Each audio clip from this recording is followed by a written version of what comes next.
Nah, how y'all doing? It's a quick mess I want to get off my chest. And what I really want to talk to is my young black men that feel as if once they get a platform or a platform with notoriety, that they feel as if they no longer be present in a community. And what I want y'all to know is that I need y'all to find ways to still be present even after you may have gained your platform of visibility. And what I mean by that, because it's even more important that youth begin to see you after you have gained a platform of influence. I need youth to see you when you have become recognized by society as somebody, that the youth should see you. Because if we start to remove our presence out of our neighborhoods, the moment we become recognized by society lens, then we leave our youth to only aspire to become like those that's visible to them. What do I mean by that? I sit here and sometimes I think, I'm like, yo, we see and critique what it is that our youth is aspiring to become, but yet all the people we want them to aspire to be are not present. All my middle class black people, for the most part, they leave their neighborhood and their community. They become doctors, physicians, surgeons. They start owning real estate, and the first thing they do is they leave their neighborhood that they was born and raised in.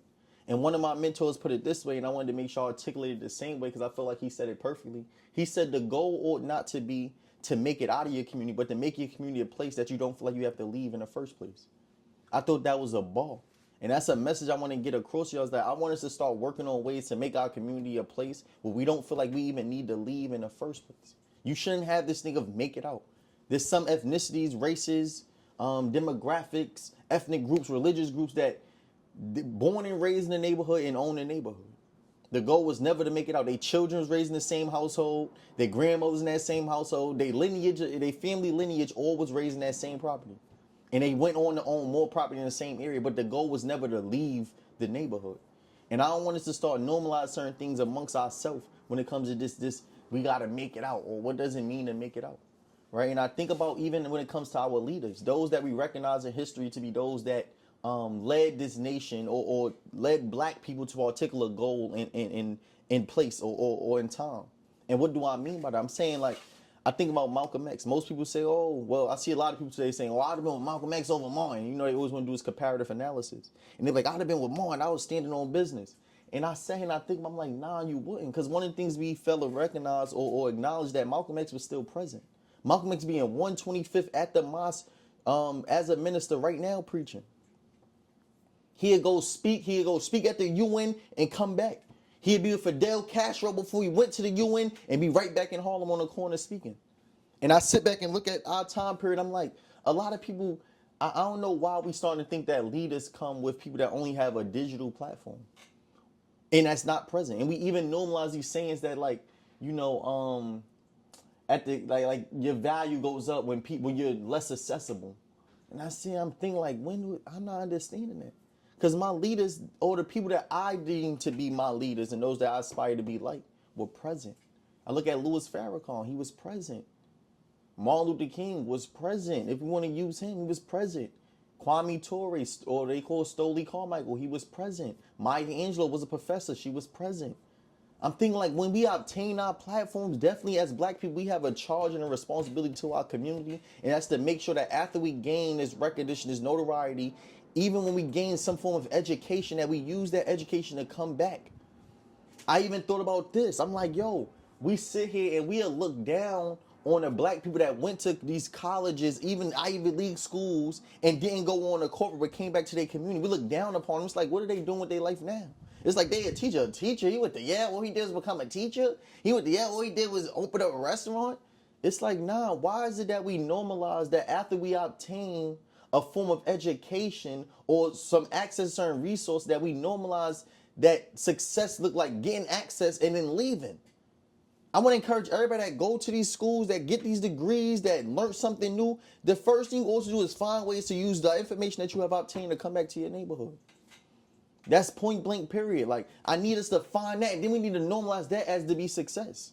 Because I don't know any other race of this that I know that they determine success to be obtaining access, resource, and information and not bringing it back home. I don't know anybody else that does that. I think something is psychologically wrong with the people that normalize that as their criteria of success. And I want to encourage y'all to do that, to understand that when we talk about what it looks like to be successful, I need you to find ways to build your community. That's the first step. How we define our leaders ought to be present. Do not think you a leader of my community or my village because you have a platform. I don't really care about having the amount of followers that you have, the amount of viewers, streamers. No, I want to know what is it that you're doing? How is that you using your platform? Even when we think about money, most people we live in a time period, even our values are shifting, where we think that just because you have money means that you are of value. I'll be honest with you, I don't care how much money you have. It's what are you doing with the money to assist those that are not in the position that you in or in the shoes that you once were in? How are you using your platform now to assist those that's coming behind you? There's a term called sankofa, which means coming back to get what it is that you left behind. I need us to normalize that. Is that we need to come back and get what it is that we left behind. And if that's not what we're doing, then you cannot consider yourself a leader amongst our people. And I want to make sure I just got that mess off my chest, because that's where my mind at right now. It's like, how have we come to define leaders of today? How do we define influence? How are we defining success? These are all things that we must come to redefine, because we're living in a time period where we must get back to understanding the power of grassroots organization, the power of being a leader and present, the power of using our platforms to not just influence people to do anything, but to declare what it is that we influence the next generation to do, and to value impact over influence. I know a lot of people that can encourage you to buy different brand items. That's not, I don't really care if that's what you need influence to do. But if you are going to insist the generation in becoming thought leaders and becoming critically assessing the environment, their conditions, how they've been taught to think, breaking out of the cycle of psychological poverty, then we talking about something. So those are just a quick mess I want to get off my chest this morning that I felt.